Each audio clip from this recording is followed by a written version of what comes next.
Hello, and welcome to today's lesson on organic chemistry. The topic of today's lecture will be Module 13, biodiesels, and how they are produced through the process of transesterification. I will begin today's lesson by introducing what triglycerides and biodiesels are, and a little bit about them. We'll learn about the process of how transesterification works, the mechanism, and how different properties of molecules are influenced by their structure. Finally, we will find out about why biodiesels are important, where they can be used, how it affects fossil fuel use as well. But before we get into that, we're going to have to learn about the reagents used in this reaction. So we'll begin by looking at triglycerides themselves. So here we can see an image of a triglyceride molecule. Just by looking at the structure, you should be able to recognize the glycerol, whose IUPAC name is propane 1,2,3-triol, which is right here, along with the 3 fatty acid tails. In this case, the acids happen to be palmitic acid, oleic acid, and alpha-linoic acid. The way in which the triglyceride molecules are made is shown very well in a graphic from BioNinja, where the reaction of the glycerol molecules and 3 fatty acids produces a triglyceride molecule and 3 water molecules. The reverse reaction is shown, the hydrolysis turning the molecule back into its component parts. Triglycerides are found in some foods that we eat on a daily basis, being produced by animals and plants alike. They can be found in butter and margarine, all the way to vegetable oils. Your body also naturally produces triglycerides on its own as well. Now let's take a look at biodiesels. As we can see, the biodiesel shown here is a lot more simple than the triglyceride shown before. We'll see why this is the case later when we look at the actual chemical reaction that causes triglyceride molecules to become the biodiesel molecules.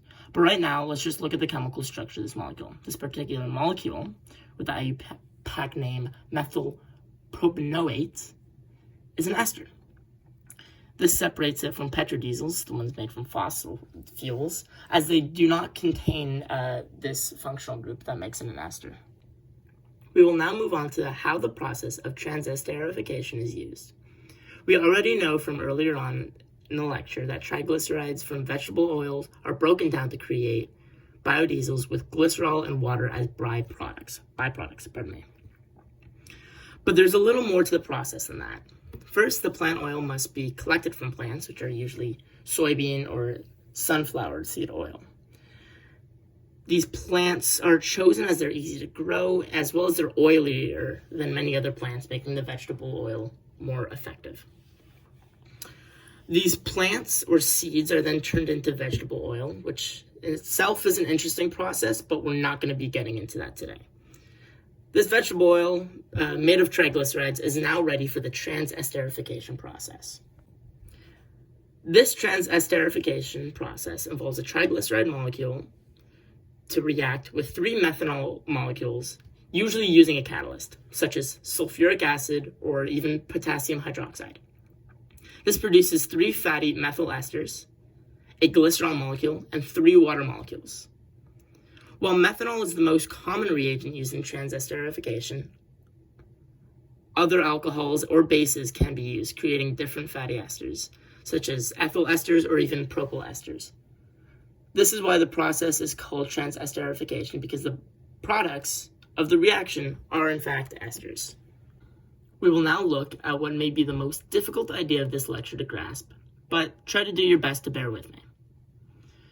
We will now be looking at the mechanism by which transesterification happens. For those who might not be aware of what a mechanism is in terms of organic chemistry, a mechanism is a complete step-by-step reaction of how a reaction of organic compounds takes place. Shown here is a schematic of the mechanism using a base as the catalyst, in this case, potassium hydroxide. You should be able to see in the pre-step, the base catalyst is reacting with the alcohol group to remove the hydrogen from the alcohol. This forms an alkoxide, and a protonated catalyst. Now, as we move on to the first step, the triglyceride molecule reacts with the now negatively charged alcohol to break the double bond and bind to the triglyceride molecule. The next step shown here, step 2, involves the formation of an alkyl ester and the corresponding cation of diglyceride. Step 3 involves deprotonating the catalyst, thus regenerating the active species, which is now able to react with the second molecule of alcohol, starting another catalytic cycle.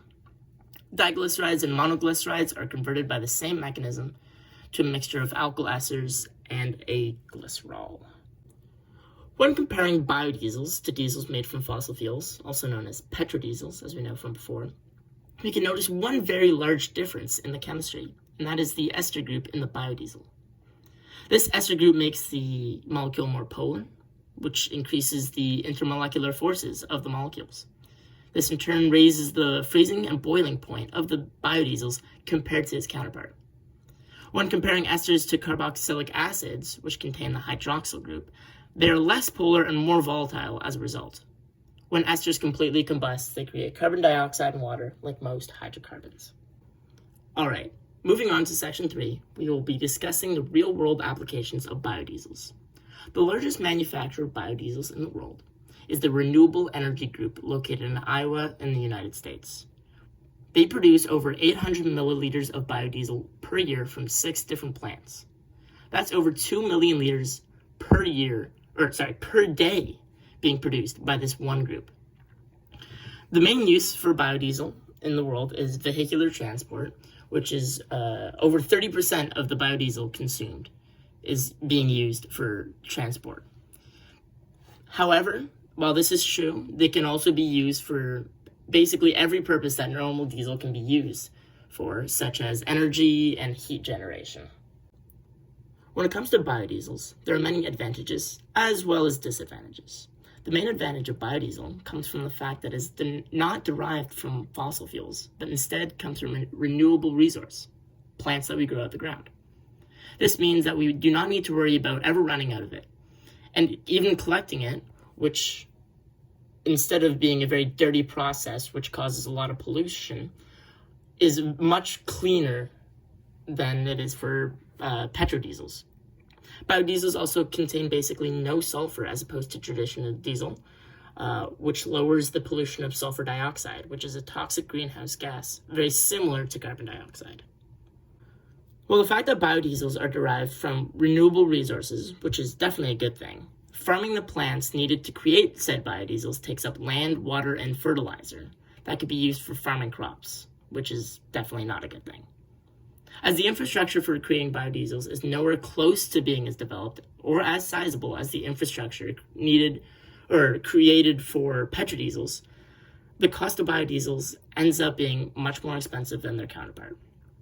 The structure of biodiesels also creates a higher intermolecular forces, as mentioned before. This can cause higher viscosity as well as higher freezing points, making them less functional at lower temperatures. As we live in Canada, this could definitely be an issue. So after today's lesson, you should be much more educated on Module 13, Organic Chemistry, especially biodiesels. You should be able to understand what a triglyceride and biodiesel are, their origins, as well as their chemical structures and chemical properties. You should not only know what the transesterification process is that converts triglycerides to diesels and glycerol, but also why it works, and also how to pronounce the word. Finally, you should know the real-world applications of biodiesels, such as why they're important, where they can be used, as well as where they fall short.